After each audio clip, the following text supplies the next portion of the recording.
there was a time when I believed, naively of course, that the next generation is a generation that will be slightly better than our generation. But I'm quite clear in my mind that holding all factors constant, the younger generation is, in my view, even more dangerous to Africa. Oh dear. Because they have learned from the older generation. Remember the age-old saying that when mother cow is chewing cud, baby cow, namely the calf, is watching very keenly. The next generation of Africans is waiting for the opportunity to be thieves. And a recent survey in Kenya demonstrated that over 40% of young people think that there is nothing wrong with corruption. The only thing that they think is wrong is to be arrested, and that the only thing that you must do is to avoid being arrested. And I'm quite certain that if a survey were to be conducted in Nigeria, many young Nigerians would love to be in the opportunity, in the situation where they can steal. So that people condemn corruption sometimes not because they hate it, but because they themselves don't have the opportunity to be corrupt. It is not going to be easy, and going forward we must go back to the basics and ask ourselves as Africans what it is that we must do. And I think what we must do is to create a new African. An African who has integrity, an African who believes that there is honesty, and that can only be done if we punish the corrupt. Impunity is one of the problems. There is the story of one infamous Nigerian called James Ibori, who is now serving term in Nigeria, or rather in the United Kingdom. He could not be jailed here in Nigeria, and he is now jailed in the United Kingdom. In our own country, we have cases where people have been convicted and their money confiscated in the United Kingdom, but in our own country nothing is happening. In other words, there is a sense in which we in Africa condone and encourage thieves. And in any event, in many African countries, most of those who are elected into public office are thieves. And once you elect thieves into public office, then you can rest assured that nothing will happen when they occupy public office. You know, one of the things that we must ask ourselves as Africans is, what do we do with our education system? Is something wrong with our education system? Is something wrong with our value system? And we must go back to the basics. I remember a country, then a little country like Hong Kong, had a major problem with corruption. A decision was made by the political leadership that we had to clean up the system.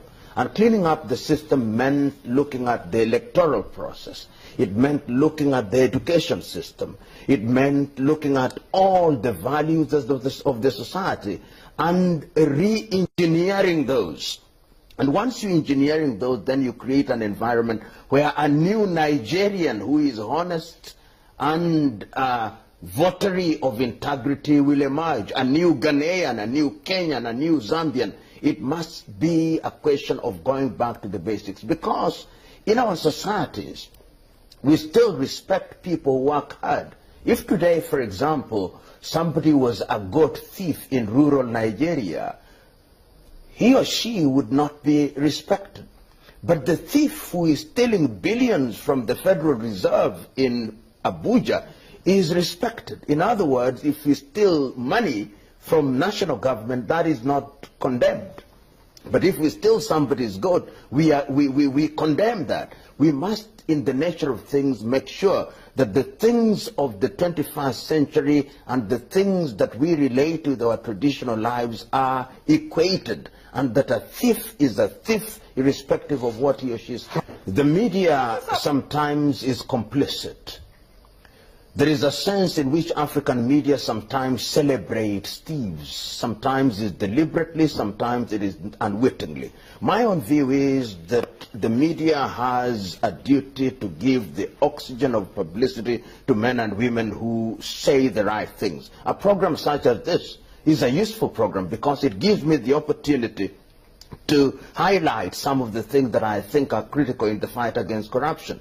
But the tragedy in many African countries is that these thieves own the media, some of them. And when they own the media, they set the agenda. So the question is, how do we ensure that the media enjoys sufficient freedom so that they are not engaged in self-censorship? I'm very happy. In the last few days that I've been in Nigeria, I have seen the media is vibrant.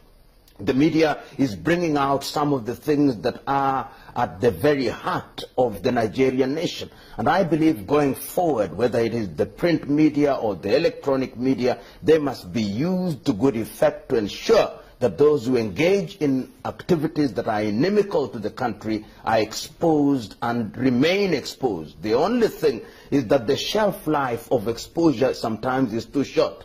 We mention about the thief for one day and they know that our memories are short and selective, and then we forget about it. And the next thing you hear is that they have received a national honor. Not very easy, because there was a time when I believed that the judiciary would be the last bastion in the fight against corruption. But the corrupt have a way of ensuring that they corrupt the entire system. I remember at one time when I was the director of the Anti-Corruption Authority, one government minister told me, "Take me to court, you are wasting my time, and in any event I'm going to corrupt the judges." I do not know whether he did, but he was acquitted. And you can then rest assured that when you have a judiciary which in itself has been compromised, then the fight against corruption does not become as easy as it should. It is therefore critical that all arms of the government must be reading from the same page. I've said this controversially at one time, that in the fight against corruption there must be a conspiracy of institutions. The judiciary should read from the same page as all institutions that are involved in investigation and prosecution, and they must look at corruption a lot more differently. A corrupt individual is not like a burglar. Many corrupt activities are covered and camouflaged in contracts which appear legal on their face. So in one short, sharp answer to your question, it is not easy, but it requires political will. It requires a public that is clear, that individuals will be ostracized, and laws that will be applied. Africa has no shortage of good laws. In Africa, we have all the laws we need except one law, the law that says that we should obey the other laws. But then we can't do this in Africa. This can be done, and already something is being done. Of course, we talk about the negative side because the countries that are moving in the right direction are few and far between. But we have seen, as I said at the beginning, we have seen what is happening in Tanzania, which is in the right direction. What is happening in Namibia, that is in the right direction. We have seen what is happening in South Africa against the South African president, that is also in the right direction. We have seen what is happening in Rwanda, that is also in the right direction. I've seen what is happening here in Nigeria. Is not going to be easy, but there is a movement in the right direction. In other words, one can begin to see a groundswell of discontentment amongst the population, and the political class is beginning to act. But as I said at the beginning, it is not going to be easy. It can even be dangerous. But the unanimity with which we approach this particular issue is what will determine how effective our fight against corruption is. But it must be remembered that corruption undermines democracy. Corruption is a threat to security, and if we don't deal with it, it will deal with us.